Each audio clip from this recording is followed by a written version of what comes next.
Jumpa lagi dengan Usrini. Kali ini kita akan belajar tema 7 pembelajaran 2 tentang peristiwa seputar proklamasi kemerdekaan. Untuk itu silakan dipersiapkan alat tulis dan buku BPD-nya. Sebelum kita memulai kegiatan pada pagi hari ini, marilah kita awali dengan membaca basmalah bersama-sama. Bismillahirrohmanirrohim. Nah, selanjutnya simak penjelasan Usrini berikut ini. Peristiwa apa saja yang ada sebelum proklamasi kemerdekaan itu dibacakan. Nah, ada yang melatar belakangi proklamasi kemerdekaan Indonesia.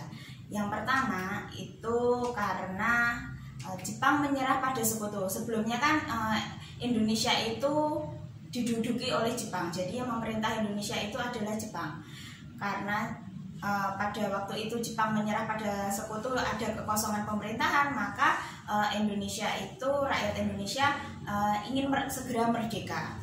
Nah, kenapa Jepang menyerah pada sekutu? Karena ada dua kota besar di Jepang yang bernama Hiroshima dan Nagasaki itu dibom atom oleh sekutu pada tanggal 6 dan 9 Agustus 1945.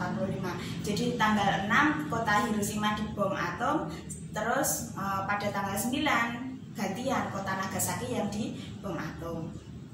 Itu ya.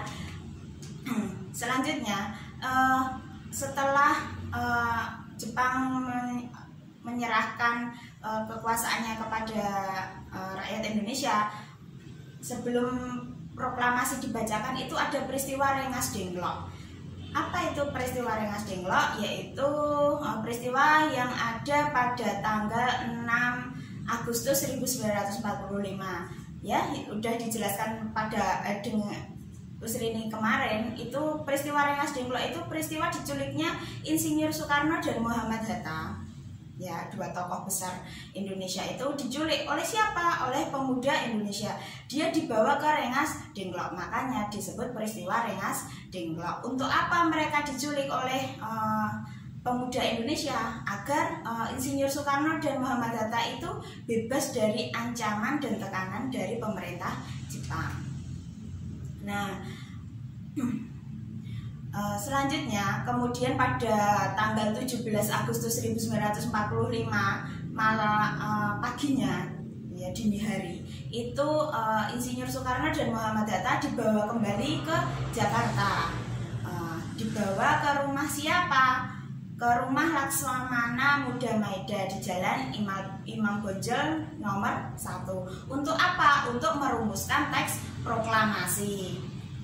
Nah, siapa saja tokoh yang ikut merumuskan teks proklamasi? Ada 3 tokoh. Yang pertama itu adalah Insinyur Soekarno, yang kedua Muhammad Hatta, yang ketiga adalah Ahmad Subarjo. Itu adalah 3 tokoh perumus teks proklamasi. Kemudian teks proklamasi tersebut diketik oleh siapa? Nah, iya betul, diketik oleh Sayuti Malik. Nah, itu ya tentang perumusan teks proklamasi. Kemudian, pada tanggal 17 Agustus 1945 pagi harinya, itu dibacakan teks proklamasi di Jalan Pegangsaan Timur nomor 56 Jakarta. Sebelumnya proklamasi itu akan dibacakan di lapangan Ikada, tapi karena kondisi yang tidak memungkinkan, jadi tidak jadi dibacakan di sana, tapi dibacakan di rumah Insinyur Soekarno di Jalan Pegangsaan Timur nomor 56 Jakarta. Pukul berapa teks proklamasi itu dibacakan? Pukul 10 waktu Indonesia bagian Barat. Nah, adapun susunan acara dalam pembacaan teks proklamasi, yaitu yang pertama itu pembacaan teks proklamasi kemerdekaan Indonesia dibacakan oleh Insinyur Soekarno dan Muhammad Hatta. Karena membacakan teks tersebut, maka Insinyur Soekarno dan Muhammad Hatta itu disebut dengan Bapak Proklamator. Kemudian pengibaran bendera Sang Merah Putih. Nah, pengibaran bendera Sang Merah Putih itu dilakukan oleh para pemuda. Dan bendera merah putih itu dijahit oleh istri dari Insinyur Soekarno, yaitu Ibu Fatmawati. Kemudian selain pengibaran bendera juga dinyanyikan lagu kebangsaan Indonesia, yaitu apa? Lagu Indonesia Raya. Terus acara yang terakhir itu adalah sambutan dari Wali Kota Suwiryo dan Dr. Muwardi. Itu ya tentang pembacaan teks proklamasi. Kemudian setelah teks proklamasi itu dibacakan, nah kan itu dibacakan di Jakarta. Untuk menyebarkan berita bahwa proklamasi kemerdekaan itu sudah dibacakan ke seluruh rakyat Indonesia, bagaimana caranya? Yang pertama itu melalui pamflet, kemudian tulisan di tembok, dan pertemuan-pertemuan. Kemudian ada lagi dengan menyiarkan melalui radio Dumai dan dimuat di surat kabar Suara Asia.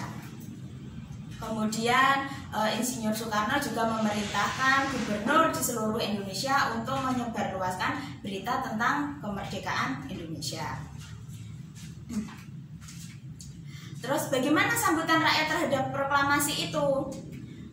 Nah, ada dua. Yang pertama itu diadakan rapat besar di lapangan Ikada untuk menyambut kemerdekaan. Jadi rakyat Indonesia itu senang sekali karena proklamasi itu sudah dibacakan, jadinya kan Indonesia sudah merdeka, menandakan Indonesia itu sudah merdeka.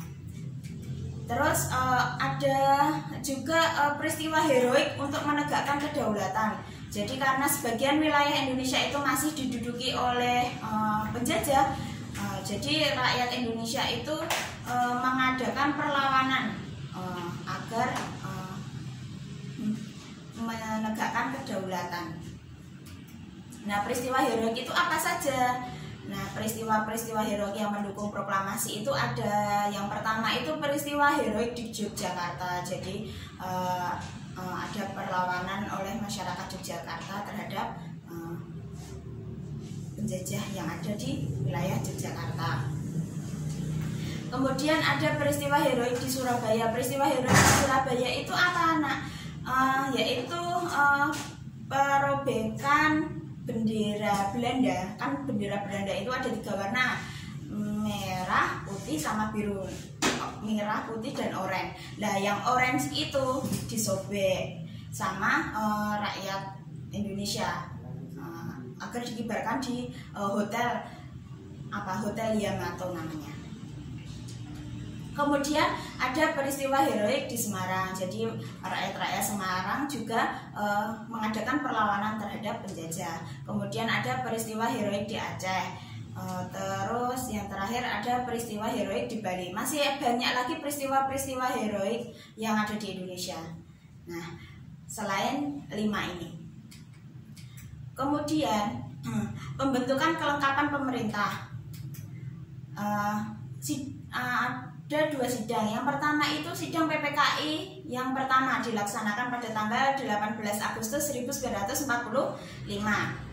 Nah, apa saja hasil dari sidang PPKI? Yang pertama, menegaskan Undang-Undang Dasar 1945 sebagai konstitusi RI. Yang kedua, memilih presiden dan wakil presiden Indonesia. Insinyur Soekarno sebagai presiden RI dan Muhammad Hatta sebagai wakil presidennya.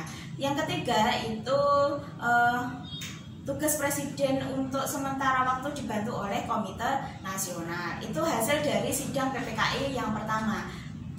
Kemudian dilanjutkan sidang PPKI yang kedua pada tanggal 19 Agustus 1945. Apa saja hasilnya? Yang pertama itu menetapkan 12 kementerian, dan yang kedua membagi wilayah Indonesia menjadi 8 provinsi. Itu ya pembentukan kelengkapan pemerintah. Terus perjuangan untuk mempertahankan kemerdekaan RI.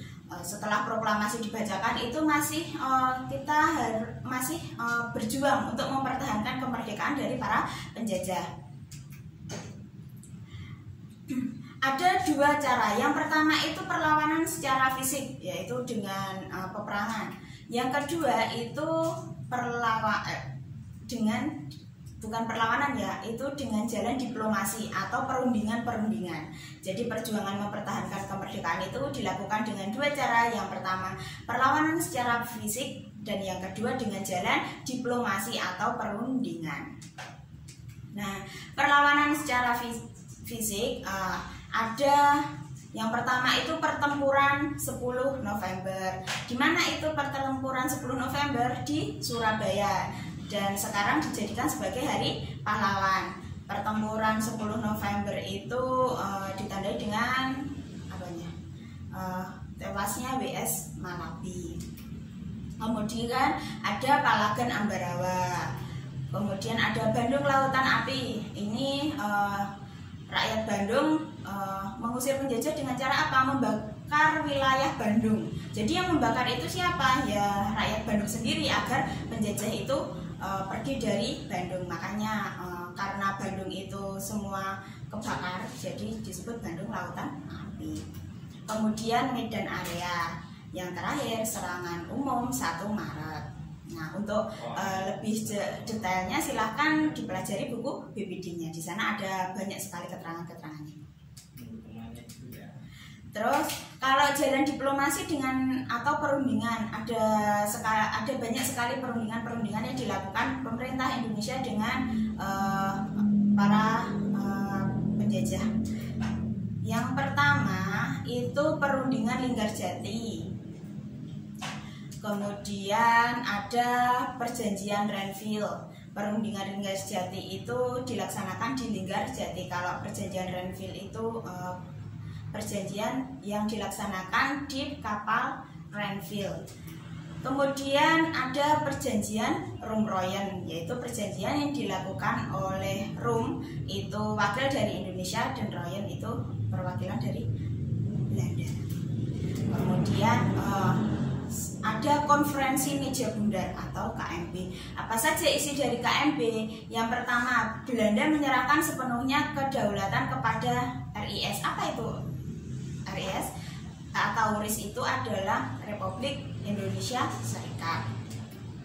Kemudian penyelesaian Irian Barat ditunda 1 tahun setelah penyerahan kedaulatan kepada Republik Indonesia Serikat. Jadi Irian Barat atau yang sekarang disebut dengan Papua itu dahulu itu belum menjadi wilayah Indonesia. Jadi penyerahannya itu 1 tahun setelah penyerahan kedaulatan kepada RIS, Republik Indonesia Serikat. Kemudian Republik Indonesia Serikat dan Belanda membentuk uni yang dipimpin oleh Ratu Belanda.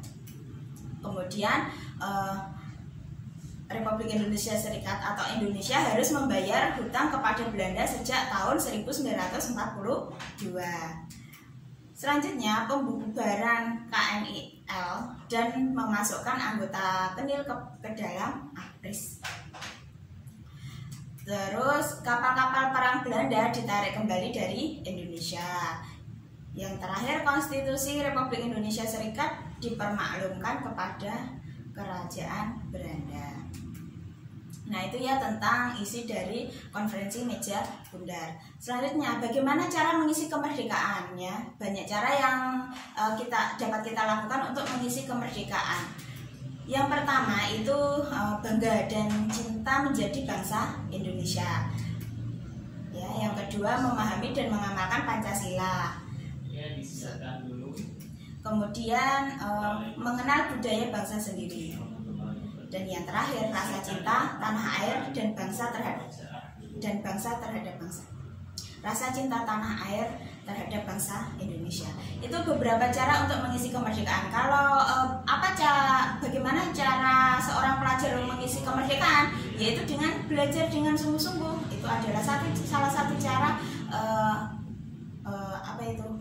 pelajar untuk mengisi kemerdekaan. Nah, cukup sekian penjelasan dari Usrini. Apabila ada pertanyaan, silahkan hubungi Usrini. Untuk latihan, silahkan dikerjakan soal-soal yang ada di buku BPD materi IPS pembelajaran 2. Usrini cukupkan sekian. Marilah kita akhiri pembelajaran pada pagi hari ini dengan membaca hamdalah bersama-sama. Alhamdulillahirobbilalamin. Wassalamualaikum warahmatullahi wabarakatuh. Tetap semangat belajar dari rumah.